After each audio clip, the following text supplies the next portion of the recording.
बाबरी मस्जिदवर सगळ्यात पहिला भगवा फडकवणाऱ्या शहीद कोठारी बंधूंना गौरव तर मिळालाच, पण राम जन्मभूमीतच कोठारी बंधूंना सोडावा लागला त्यांचा प्राण. नमस्कार मित्रांनो, जंक्शन विषयमध्ये आपलं स्वागत. 2 नोव्हेंबर 1990, ठिकाण अयोध्या. लाखो कारसेवक एकत्र आले होते आणि सगळ्यांच्या डोळ्यात एकच आग दिसत होती, ती म्हणजे बाबरीवरती भगवा फडकवण्याची. ह्याच हेतूने कोलकात्याहून आले होते 2 भावंड. एकाचे नाव शरद कुमार कोठारी आणि दुसऱ्याचे नाव रामकुमार कोठारी. रामकुमार कोठारी यांचं वय 23 आणि शरद कुमार कोठारी यांचं वय 20.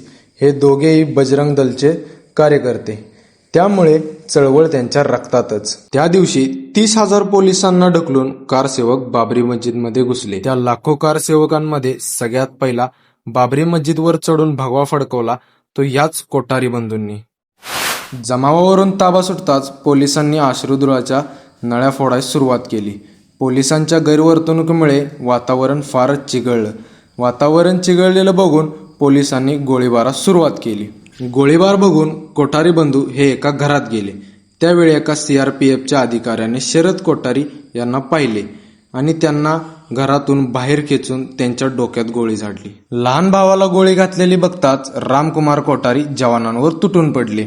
तितक्यातच एका इन्स्पेक्टरने रामकुमार कोठारी यांच्या गळ्यावर गोळी झाडली. अशा प्रकारे कोठारी बंधूंनी राम जन्मभूमीतच प्राण सोडला. 4 नोव्हेंबर 1990, शहीद कोठारी बंधूंना शरयू नदीच्या तीरावर अंत्यविधी देण्यात आला.